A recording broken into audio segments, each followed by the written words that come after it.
Okay. You can start whenever you're good. All right, great. Okay. Mm, Can I share my screen now? Yeah, sure. All right, okay. Mm. Right. Can you see my screen? Yes, Okay. Uh, is it in full screen mode? yes. Okay, great. Okay. So I will just start. So the talk here, I just want to express I'm really glad to be here because this is a great place. Many of my undergraduate teachers are here who did their PhD. And this is one of the excellent group I have seen to work in transport modeling. But I'm also a bit nervous because, as I mentioned, my expertise is more in spatial data and this kind of data science approaches. Not particularly in transportation because that's not my PhD work. But anyway, the works I'm presenting here would be my pre-doctoral and postdoctoral work, not my PhD work. So bear with me. Maybe there will be some interesting stuff that transportation studies we can link here and see. Okay. So the talk would be in three parts. So the first part would be about how to use spatial data to model transport sustainability. I'll be using some remote sensing ecological footprint and traffic emission studies on combining in one.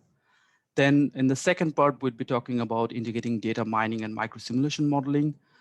This would be focusing on computer vision and traffic videos and microsimulation modeling and changing signal timing. And the last bit would be my recent work, which is not yet any results there, but more like the concept, what I'm building and what I'm working on. So that would be spatial data-driven approaches to model cycling mode share. So let's start with the first one. The first one, as I said, is about spatial data and methods in evaluating transport sustainability. Uh, but before I go to the transport sustainability, I will be just talking about some modeling concept here. So generally, we all of us in the transport studies or any other health studies, we do a lot of spatial data modeling, and the thing is, we integrate different data set. So what I'm trying to say here is geospatial modeling provide opportunities to integrate multiple models, and this is a model coupling system. And the framework work here is something like this. So we have spatial data of different types, and we produce different kind of models, and that can be traffic emission model, ecological footprint model that I'm going to discuss, and then produce results, and we go through a feedback loop. So there would be some other ways of modeling GIS and remote sensing to understand transport sustainability, because the transport planners or transport engineers use it in a different way. So this study I'm going to present here is using remote sensing and traffic emission to see if we can come up with a sustainability rating. So the idea of this paper, this is from my undergraduate work that been published in Journal of Environmental Management. So the transportation is a major determinant of global carbon dioxide emission, and it's a major source of air pollution and health impact. Traffic-related carbon emission often correlated with availability of biocapacity to carbon sequestration. So there's two key terms here, biocapacity and carbon sequestration. This is coming from ecological footprint concept. I will explain this a little bit more. The idea here is you're producing carbon in certain areas, you need to be sequestrated, and different areas have different biocapacity to absorb this carbon. So can we combine this? The idea was here, can we combine this traffic carbon emission into local area bioproductivity to come up with a sustainability rating that is quite easy to understand and implement? So that's the idea of this paper. So we studied this in Dhaka City. We selected 10 traffic nodes. These are critical nodes, as you can see here. We selected these nodes and define a 500-meter buffer from this study node to define the study area. Uh, we used the traffic network data to identify different routes, and then we did the surveys on these nodes to do the modeling.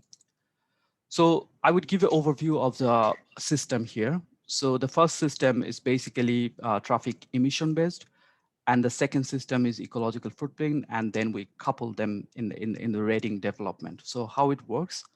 The system one works is something like we identify the vehicle kilometers traveled or vehicle activity, and then we surveyed and identify the fuel type, emissivity, and total number of vehicles of different fuel. This convert into a daily traffic emission for that particular area that we convert it into yearly emission. And then finally, we identify how much carbon uptake land or land would be required to offset that produced carbon dioxide emission in 1 year for that particular area. So this is coming from, again, as I said, this is coming from more transportation side of it. And the second side is ecological footprint side, which is saying like, okay, what is the bioproductivity of your area to absorb or offset this carbon dioxide? So we identified the land cover types within that particular area and calculated the biocapacity and then combine this a carbon uptake land with the bioproductivity to come up with an index that gives you the idea. So this figure is showing something like that. You are producing carbon dioxide, you need to absorb it, how much you are absorbing the things, the carbon dioxide you're producing. That's the whole idea of this work. So how did we do it? So first, the emission part, we used inventory-based emission modeling, which is basically activity-based. We have different fuel types and a different vehicle, and then emissivity of different vehicles gram per kilometer, where we identified the VKM by local survey, VKT by local survey is AADT into the length of the network. And that's how we calculated the emission from each of the study area. And you can see this from this map. These are the main corridors where the transport activities happen. And we calculated how much carbon dioxide emitted from the vehicle activities from these links. Then for this whole area, we converted it to like a carbon uptake land, like how much carbon dioxide would be offsetted by how much land. So basically, if you're producing this, how much carbon uptake land or land you'd require to offset this production. So that's equals to this equation here. So the total carbon dioxide emission divided by soils are carbon sequestration factor and the equivalence factor to convert into like global hectare. So this is using this emission product produced here and producing a new number of how much global hectare of land required. So now the biological capacity part, which is coming from the ecological footprint side, is basically we're looking at, okay, now this, for the same study area, we need to classify the land covers. And we use high resolution satellite images to classify land cover into built up area, vegetation and water body. And then we use the biological capacity modeling equation here. So for this particular area, we'd be using area of land type in hectare, then the yield factor, like how much they can produce in terms of this offsetting carbon dioxide, and the equivalence factor to convert into a global hectare of land. So for each area, we have a number for this biological capacity to absorb or produce a product that would offset the carbon dioxide produced by transport activities. So this is the results actually. This is quite simple in a way. So what we did, we have this 10 study area here and the carbon uptake land based on the vehicle activities happening there. And you can see they have different level of carbon uptake land because certain areas have very high activities of traffic. And the most emission we found and most carbon uptake land we found is about Science Lab and Farmgate, which is here and here. These are the two most connected network hub and lots of vehicle travel through them. And the biological capacity you can see here is about how much bioproductivity they have. And these areas also have low bioproductivity because it's mostly not green. So now we have this number, and we calculated emission and biocapacity index, which is dividing the carbon uptake land divided by biocapacity. And we got a ratio here. So the ratio value can be between 0 to any values up to 1 through 3. And any values above 1 would indicate basically the full carbon dioxide you produce from the transportation activity been absorbed or offsetted by the local bioproductivity, biocapacity actually. And if not, then there would be some values that would indicate how much the overshoot is there. So how much more you are producing compared to the level of capacity you have. So we classified the values using Tracile. So any values below 1, we classified into 3 groups: 0 to 0.33, 0.33 to 0.66, and 0.66 to 1. And we color coded these ranges. So the red one is the worst areas where the most emission is happening. Carbon dioxide is going up, and they have low biocapacity. Then orange, yellow, and green. And you can see these 10 nodes. Among these 10 nodes we studied, most of them are red, which is obvious, except one here. The reason is uh, uh, these areas usually have very high motorized traffic volume. They also have poor signal timing, and they do not support. Most of them do not support a non-motorized vehicles, so loss of travel is happening through traffic, uh, motorized vehicle. The overall availability of high bioproductivity green spaces are also low in this particular area of the studies we studied. The idea of this paper is quite simple to show, like how we can combine this to come up with an index that gives an easy idea like where you should intervene. It's very easy to explain to the policymakers. We don't need the number, we just can say the color codes and where they should intervene in terms of if they want to use low emission zone or ultra low emission zone implementation. And this kind of things also can be done on network length or network links. So this is a quite easy way to show the transport sustainability in terms of carbon dioxide emission. So that's, as I said, like this is a coupling system where we're modeling carbon dioxide emission from one side and then biocapacity from other side. And this kind of approach is only possible because we're using lots of spatial data and models inside them. Okay, so that's in the first part. Let's go to the second part. The second part, I will be discussing about data mining and microsimulation. As the talk suggests, it's more about data that I'm interested in, how that can be used in traffic. And this work was focusing on how can we use traffic video data to extract information and use it in microsimulation model to change traffic signal modeling. So let's start with the basic here. The basic here is data mining, and it's quite a buzzword. People interpret it in different ways, but the simplest one definition is basically searching through large amount of data, computerized data, to find useful pattern. And you can see from this word cloud is about more pattern recognition or data extraction, information extraction, and it's more about loss of algorithm going on in different data set. So video data are usually quite considered as a large amount of data because they comes very frequently and they often store a lot of information. So the paper I'm going to discuss here, it was published in 2019, but the work was done in 2017. So what we did here is basically to try to see if we can develop a prototype so that we can model the traffic congestion in certain intersection, and we can see if we can use this kind of extracted data to reduce traffic congestion. So the idea here to develop an integrated automated traffic mining approach, data mining approach based on the video analysis. I would be talking about this a lot in the next few slides. Then try to model this kind of data in a microsimulation to see if we can improve the signal timing. That's the base idea of this paper. So while we did this study, again, this study has been conducted in a one signalized intersection in Dhaka. This is a case study intersection here in the city. You can see here. It's quite centralized. This is near the Intercontinental Hotel. And what we, this intersection has 3 legs mostly, link 1, link 2, and link 3. Link 1 is usually the morning rush traffic here. People are going this way. And link 3 is the evening rush traffic this way. And the system we're proposing here is called MOVA, which is microprocessor optimized vehicle actuation.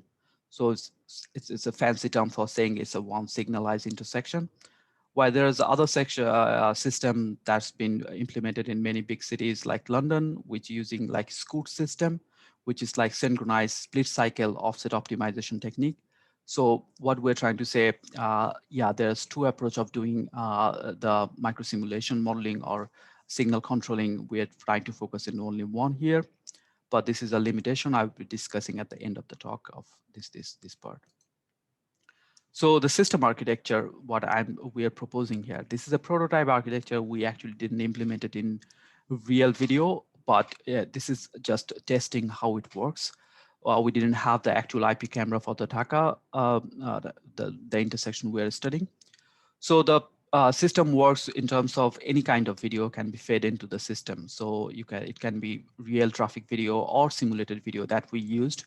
So we used a simulated video to identify if we can use video analysis to detect or count the number from this. And the system has several units. One big one is the video analysis unit, which is using virtual loops, background abstraction, and automated vehicle detection. We use computer vision technologies here. Then this data is extracted and stored in a data source, and that's where this whole unit is working as a data mining unit.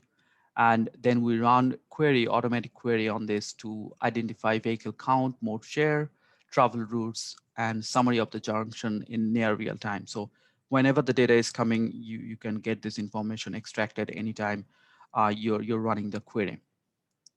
So then this information goes to an expert or a computerized optimization system. And also it goes to a simulation unit where we're simulating the results and see if we can change something in terms of signal, optimum signal timing. And then if you reduce the congestion by some way or improve the signal condition, and basically you put the signal outside in the signal control system and change the signal accordingly. And then again, it goes as a loop back. So this is the signal architecture or signal system or basically overall prototype system that we're trying to propose and develop. So I would be discussing each of this section now. So the video analysis unit, start with that. So this is the basic unit of the computer vision work we did. So as I mentioned, it can detect on any kind of videos we have. We use open source computer vision library. It's called OpenCV. It's based on Python. Is one of the most widely used computer vision packages there. And we developed a software in 3 code blocks. I would be discussing this. So the first block is initialize the video and stream the video inside the software that we built.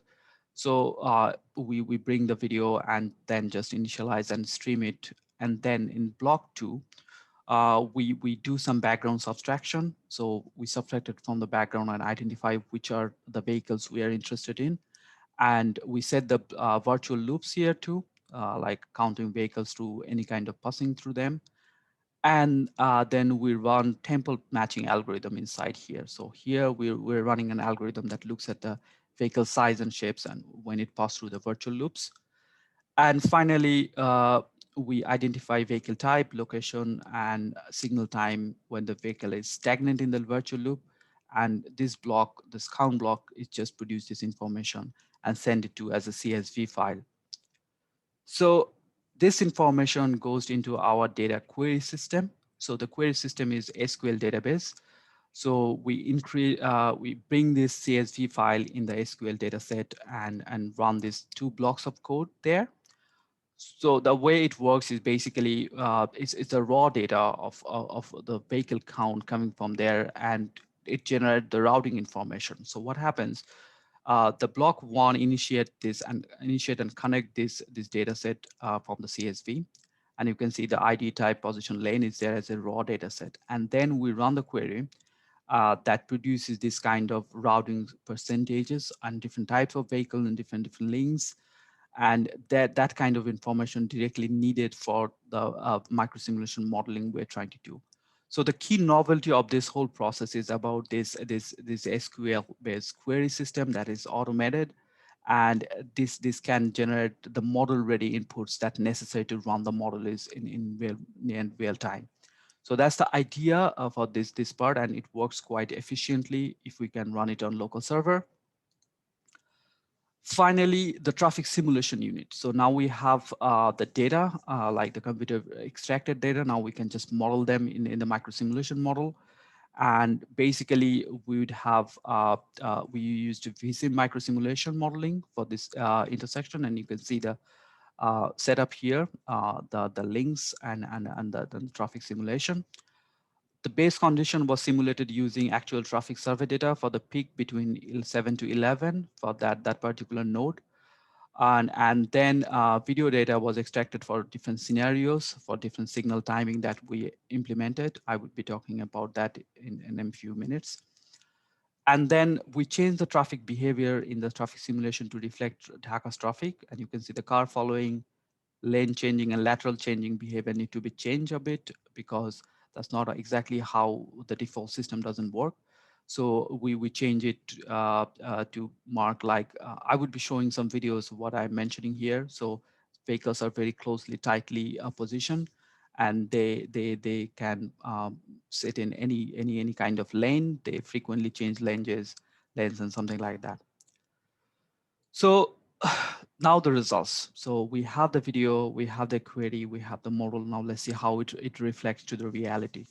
So the base model that we run is the one where we get the video is basically it run from the field survey, and you can see the field survey volume and the base simulated volume is quite close, and the GEA statistics value is nearly 1, indicating our models that the simulated model reflected the reality.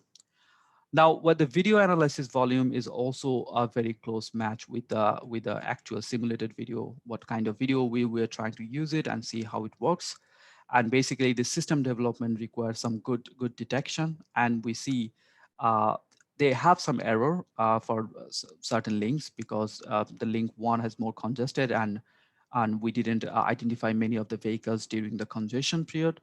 And still the error percentage is about 5%, and the GES statistics is less than 5, indicating we can accept this kind of computer detected volume information. Now we have the volume information. Let's try to play with some signal timing. Can we use this kind of information to model the signal condition? So the base condition at the early peak, we have like a model signal timing like this.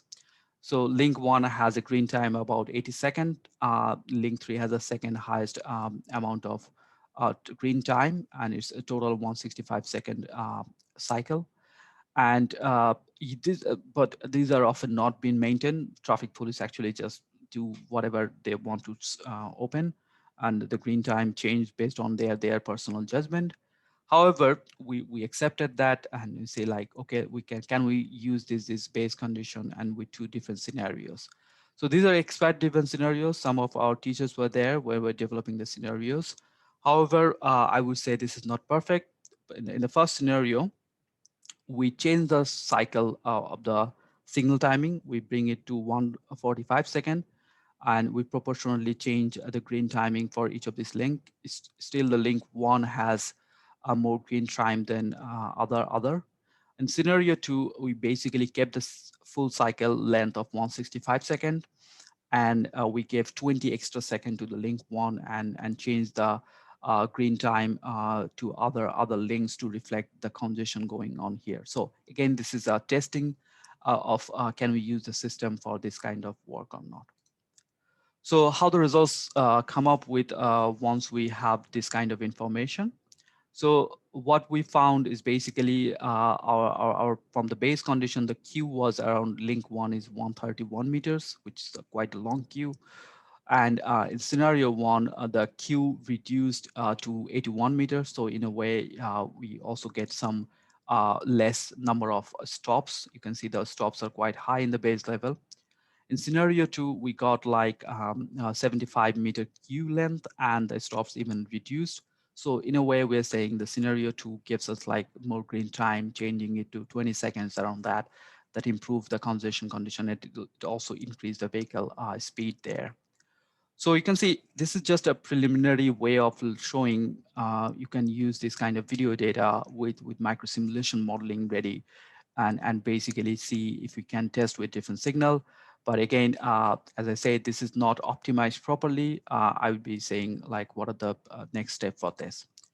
So what we did here in this paper or in this work, what are the usability and limitation and what future direction we should take. So the first one is easy to implement, and the thing is the model and the code we develop is quite easy to implement in any traffic network. You can adjust based on your traffic type. Uh, it's quite accurate in counting the data. You get like 85 to 90% accuracy, and it can be used in near real time too if we have the traffic data properly. The automated query is the most interesting bit because the count data is one way, but the model data required in a different format. This query is useful to get the count data to a model ready data. We also say like one of our team member come up with Raspberry Pi idea, like we can integrate this computer vision OpenCV in a handheld type computer, and you can integrate with the traffic video camera, and you can get the detection directly from there, and we don't need to run it in multiple computers, something like that. And with open source simulation tool, we run it in BSIM, which is expensive, but open source simulation tools like Sumo, we can deploy these methods quite cheaply. And it can be adopted in any cities that doesn't have this complex traffic control system. The limitation, I would heavily criticize this work actually, because yeah, I have come through a lot of this, and now I can see the limitation. So we did not test this in a real traffic video, as I mentioned, and the detection was poor in case of occlusion, or like if there's obscurity and the congestion situation, it doesn't count the traffic very well on the cases. And this is also true for any other models we do. Tested only two scenarios based on expert judgment. This is not an automated system, but we have the system to automate this. We could have done it, and we should do it in next development. The system is now developed for one isolated intersection, but the new modeling would be required to change the signal at multiple connected intersection. And there's a new study published in a few days back, this study here, and they used our concept and extended it to multiple intersection. And I would recommend, if anyone interested, you can check the study. And last but not least, most importantly, better object detection deep learning models are freely available. I'm going to discuss that now, and I think we can use them quite easily. So the next step would be to use a better object detection model for traffic.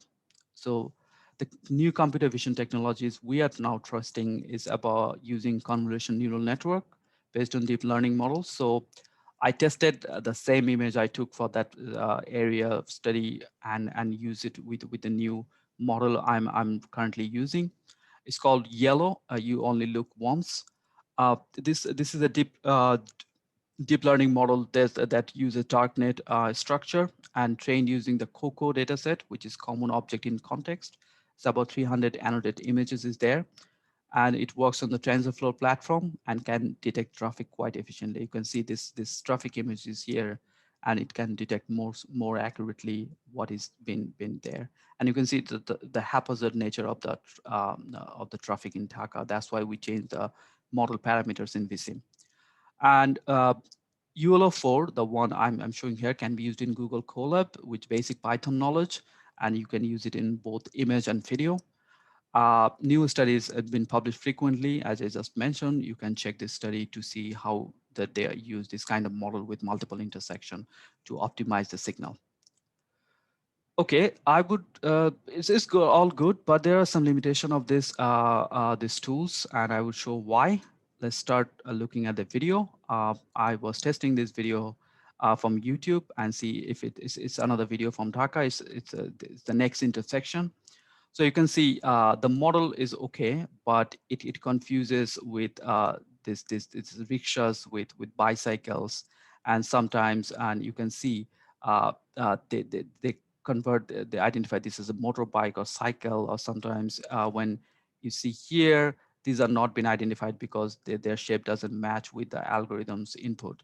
So it's not exactly perfect, but it's still it's good how we can set it up. That's one thing. And you can see this auto rickshaw has been identified as car, which is not in the model data set. So this kind of improvements would be needed to run this new new type of come on, sorry.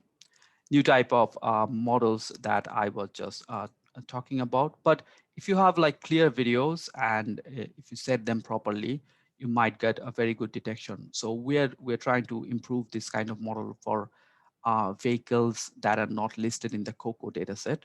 I will be talking that in the next part of the talk. So that's what it is going forward. So the last part here is about data-driven approaches to model cycling mode share. So uh, all my talk, by far what I was talking about is more about motorized traffic. But now I'm focusing on more active transport, and cycling is one of the most common mode that we are interested in. And I'm going to discuss the proposed work I'm involved in and what I'm doing. So you might give some feedback on this, how we can use this or improve this work. So the background here is basically cycling has many beneficial health effects. It's reduce carbon dioxide emission, improve overall suitability of urban transport system. Existing data availability is a big issue because a loss of the cities we wanted to investigate this don't have cycle mode share data or cycling pattern data. So we are trying to build new models so that we can do that. So the problem here, many of our work is focusing on the global south cities where this kind of cycling data is not available. So we're trying to come up with models and data that can predict this kind of or identify or estimate this kind of cycle share based on the existing data.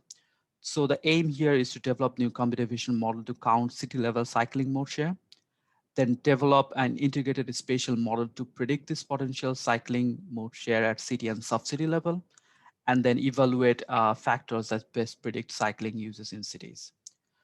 So the methodological concept is pretty straightforward. We have Google Street View with computer vision work here that detects cycle and counts in cities. And we have some original data from 71 cities where we're running this. We have census and travel survey data. And then we're collecting this spatial data from other sources to predict cycling. So my group currently working, one side is working here, and on the side, I'm working on this side. So I will be talking a bit both. Before I discuss those approaches, let's start with the proof of concept. So one of our group member previously published with this paper, and that says Google Street View images. They extracted Google Street View images from like this 32 cities in England, and see then they extracted the cyclists observed in these cities, and then commuting share of cycling, like how what the most share of cycling for commuting. And you can see this is a quite good match. And this paper was published in 2017, I guess. But the problem of this paper is basically it was not automated. It was manual count, and it needed automated. That's what we are currently building on. So the computer vision for in counting cycling trips. So what we are doing here is now we're collected this Google Street View data for 71 cities around the world. And we also have some more shared data for these cities from other regional local sources. For each cities, we were sampling Google Street View images on the transport network using the OSMNX data and built environment data. I will be talking in more detail about this in next few slides. We are using yellow version 3 and yellow version 4 model to adopt and we're training with additional images so that it can detect the cycling properly for any kind of situation in any other cities. The training and test data indicating around 90% accuracy in detecting cycling, and you can see this cycle image is quite efficiently and quite confidently detected cycling. Yeah, the cycle trips or something like they are confident, 92% confidence it's a bicycle and something like that. So the spatial data side, now we have the count data coming from Google Street View, but we need to predict it. We can't run it for all the cities because Google Street View data also have some limitation. It's time dependent, and we need to come up with a model that can say, okay, can we predict this cycling mode share based on other data sets? So that's why what I am looking currently. So the indicators on thematic areas I'm looking on in terms of the data-driven model street network based indicator, city type based indicator, land use and built environment indicator, population data, and other related data that we'd be using. So I would discuss each of them a little bit and then, yeah, finally propose the model, what we're trying to do. So the first data set we're trying to use is called OSM-NX. This is a fusion between OpenStreetMap and NetworkX. And this is a Python package. You can get the data for any cities in the world about the ages and nodes for each of these cities. And this is quite useful because the OpenStreetMap data doesn't have this like node and age, but the person who developed this package, Jeff Boeing, you can check this paper, it's an excellent work. It gives this kind of network data for most of the cities around the world. You can say like around thousands and thousands of cities. And we can use this data for like intersection density count, grid index, like is the city is more gridded or not, and road straightness, number of 3 or 4-way intersection inside the cities or part of the cities, and street gradient, because this network data also has gradient information, and we can use this as a street network data that can predict cycling in some way, some intersection density or road straightness or whatever that might influence cycling behavior. Then we have city type and elevation type data. So city type data is more about like what type of city. Is it more car-centric city? Is it informal city? What kind of city is there? We're trying to harvest this data from this Thomson 2020 adult 2020 paper. So this study used 1.6 million images for 1,600 cities to come up with an indicator and give a name to that city based on the pattern they observed inside this 1,000 images sample from each cities. So they said like the Jakarta one is more like a cul-de-sac type city, or Paris in France is more like a high transit city, and motor city like Los Angeles is more created and they might be more motor type city. And this is a deep learning model again, and this study is published in Lancet Planetary Health. They gave the city name of all the 1,600 cities in their appendix. Supplementary material, you can extract this data and give an idea of what they're trying to do. And we are also directly working with this team, so we are getting some other data from them.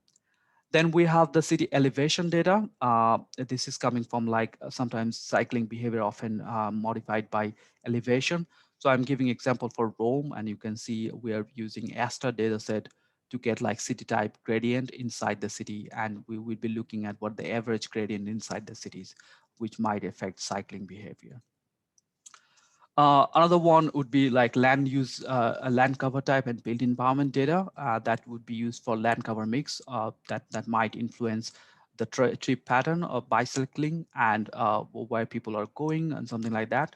So we're using a Copernicus Global Land Service data. So this data here is a 100-meter resolution land cover data set for the globe. You can read the paper here. It's freely available, and it's quite a good data set. And there's another data set we'd be using. It's called the Global Human Settlement Layer for Built Up Area Probability. So this layer comes with a gridded data that says like what's the probability of a pixel having built or not. So it gives value between 0 to 1. It's the red areas are more built up. And again, you can see here the red areas are built up, they quite match. So we'd be using this kind of built up data to predict if where the active travel or cycling more happen. Then we'll be using some population data. This is again coming from the global human settlement population data at 250-meter resolution. And this is again a global coverage. You can get the data from the sources. And in each pixel, they give a population count for different years. And we'd be trying to see if there's a population and the relation between population and built environment. And I will be talking a little bit more about other data sets here. So the other related data we're harvesting now, it's point of interest data, point of interest data from OpenStreetMap. Here I am showing for Rome, the packages, the data we extracted using the OSM extract and OSM data. We're showing the bars, pubs, and restaurant in Rome. And the beauty of this thing is this type of information is available for most cities in OSM, and it has been frequently updated. And the important part is we can have different kind of point of interest, like education institute, office, or other commercial centers that we are interested, and we'll be figuring out what type of point of interest do we use with cycling, and we'd come up with a destination density kind of index for those kind of data. Finally, we're also thinking about some land surface type data, like sometimes heat might prohibit use of active transport or cycling. And we're also looking at some sort of weather data and pollution data. So this one is again for Rome. We're showing the land surface temperature for 2019. And we're trying to get this data for all the cities we are currently working on. And all this data I just showed is all coming for all the 71 cities we're interested in. And then we do this actually. This is the final bit of modeling that we are proposing, and might want to learn some feedback from you. So the idea here is we harmonize this spatial data from different spatial and temporal resolution to city level and sub-city level data. So I created these grids for the city of Rome, and this is coming from the built environment network data and the traffic network data. We intersected them and identified which blocks of the cities at 250-meter resolution goes with the transport network. So now we'd be generating this information through map matching and feature engineering. We'll extract population data or built environment data, land use mix data, destination density data, and all other like land surface temperature or even other gradient or indexing, that type of straightness or gridness that would be extracted for each of these. And then we'd be joining this Google Street View extracted cycling count to this each of these grid data cells. And finally, we'd be developing a prediction model for all these cells in the 71 cities. Most likely, we'd be using deep learning and machine learning models to train and test the models. And we evaluate the model against the actual data we have from other sources. And the final intention would be to predict cycling mode share for cities where there is no mode share data available. So this is the works we are going forward. So I would just summarize what I just talked over these three parts and what should be done in next. In part one, I was showing how spatial modeling framework provide opportunities to integrate multiple data and models. And you can see the transport sustainability can be measured and modeled in terms of CO2 emission and carbon sequestration coming from different domains. This type of method is transferable modeling, and you can do it for any cities or any streets. That's kind of things we need, more transferability. Part two, I was discussing about more data mining approach and computer vision to extract data for travel pattern analysis and traffic congestion analysis. There are many emerging data-driven open source methods available for this kind of work. And I think this is going forward with large volume of traffic data coming from both GPS and videos and something like that. So this would be the next step forward. So the part three, uh, the one I haven't produced any results yet, I would say like a lot of spatial data available can be used in different transportation studies. The one we are interested here is a cycling. Free and open access and big spatial data via platform like Google Street View images or OpenStreetMap or Google Earth Engine is coming to be very useful for us. A lot of open access analytical tools are available. Yeah, just to mention the TensorFlow library or R Studio can bring this all the spatial data and can be done is in harmonizing them and modeling them. More studies would be required in active travel in cities, particularly in global south, where the data is not available or we don't understand very well for health impact assessment and policy formulation. So that would be the next step where we are going forward. And just to mention some acknowledgement, my team met here at Kelly and our supervisor, Dr. James Woodcock, and we received funding from European Union. And my current work is funded by JIBE project. Finally, thank you for inviting me and listening here. Any question, please let me know. Thank you very much, Dr. Labib. Guys, you can unmute yourself or just simply write your questions in the chat box and you can read that. We have already some questions in the chat box. Can I see the chat box or should I need to? Yes. Yes, but I can also read it for you. If you click on the chat, Yeah, I yeah, can. yeah. Okay. Let me just go there, slide 8, and see what I can answer. Right.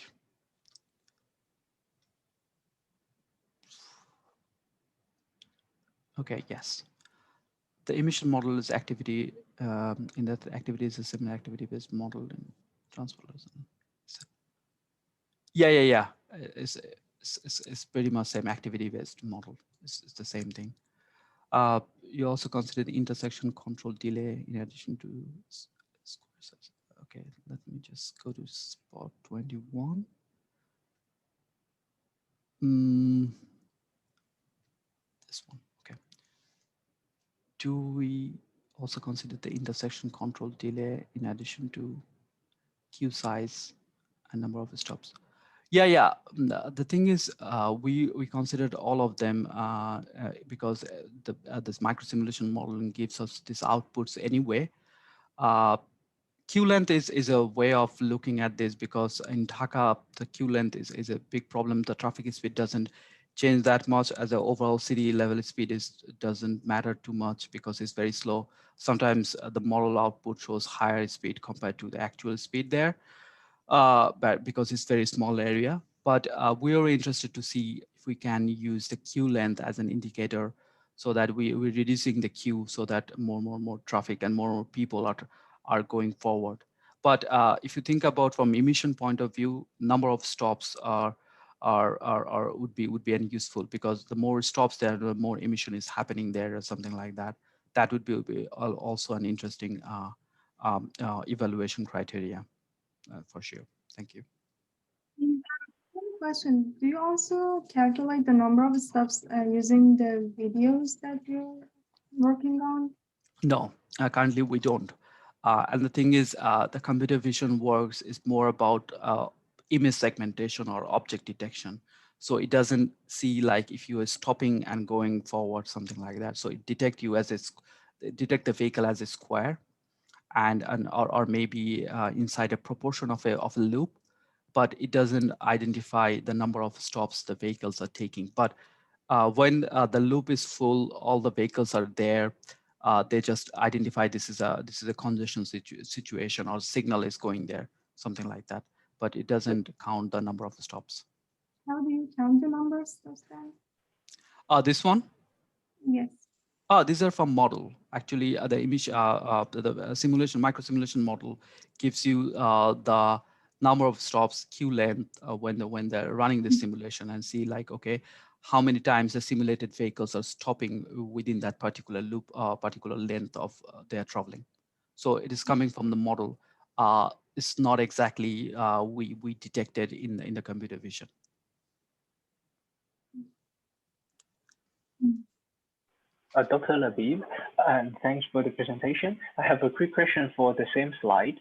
So when we compare the basic condition to the scenario one, and we find the queue length decrease substantially, and the number of stops decrease substantially, but the speed just Yeah. increase 0.1. Yeah, yeah, I know, I know. Yeah. Yeah, this is a funny one. Yeah, go ahead, please finish your question. Do you have any specific Yeah, question to so that? I just wondering, how do we measure the speed, All right, and yeah. why the speed just increase 0.1?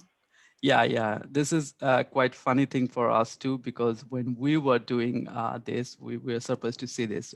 So this is a funny part actually about the model itself, the simulation model itself. However, the main issue here is the number of stops or queue length was substantially reduced because of the signal time change, but the number of vehicles going through that is not being changed that much, and the speed they're going through the channel is not changed that substantially.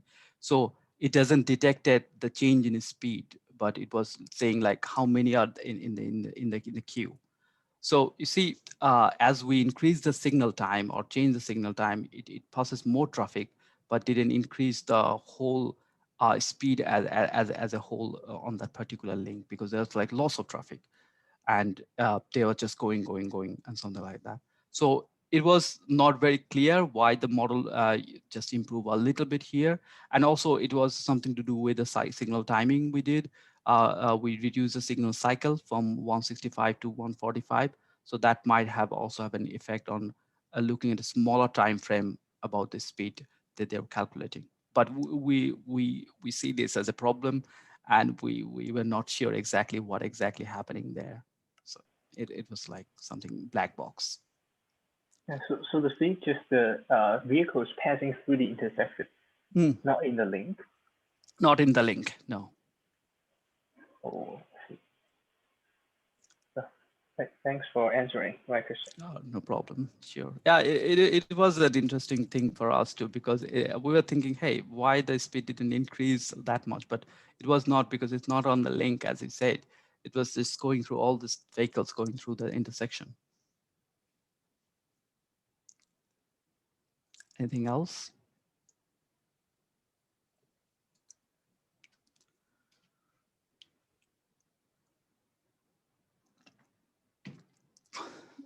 I think Okay. if there isn't any question. I have no questions. Hi, Labib. I'm Jay. I'm a professor here. All right. I just wanted to say that I enjoyed the talk.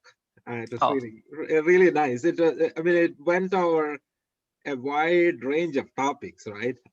All the way from cycling to the emissions to cycling to yeah. traffic control. Kind of brought it all together. It was very interesting.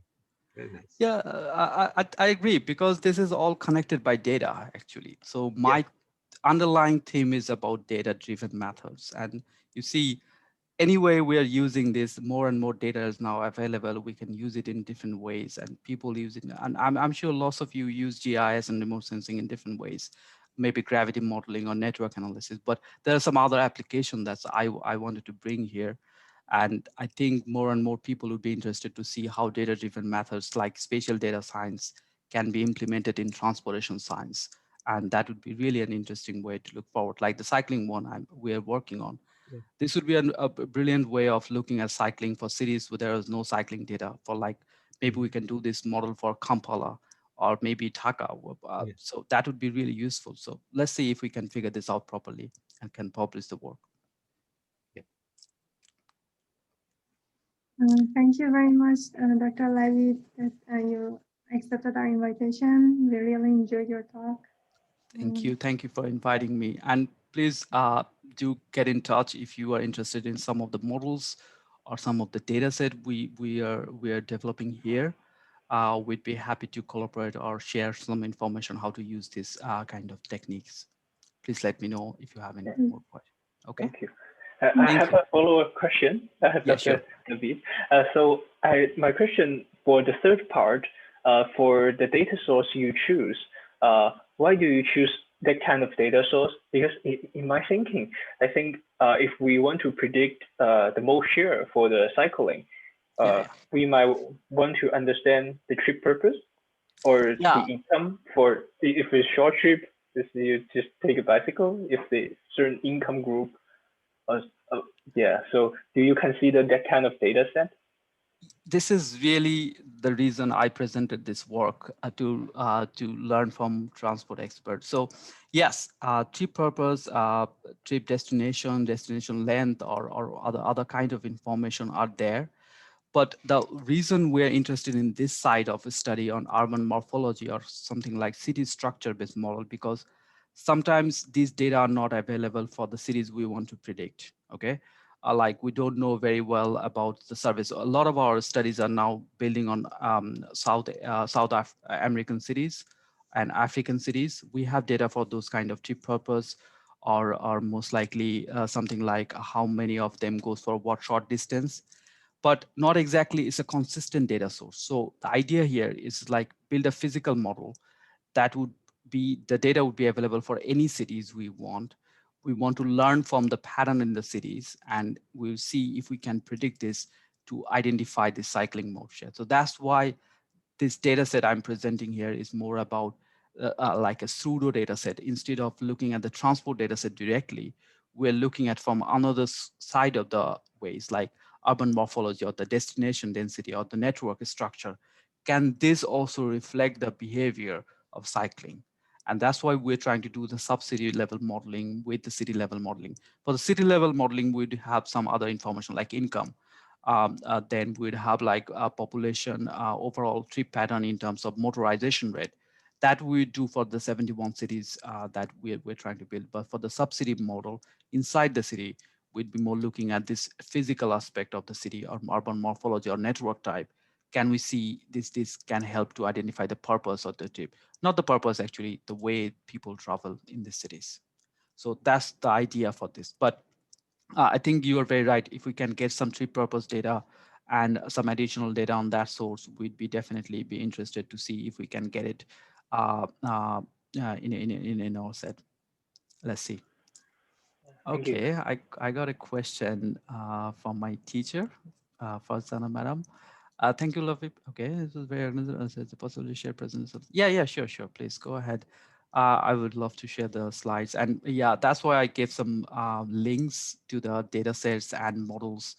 And I would encourage you to play with this because these are really open data sources. All my work presented here, mostly open access codes or something like that. And I would be happy to share the code or data, whatever can help.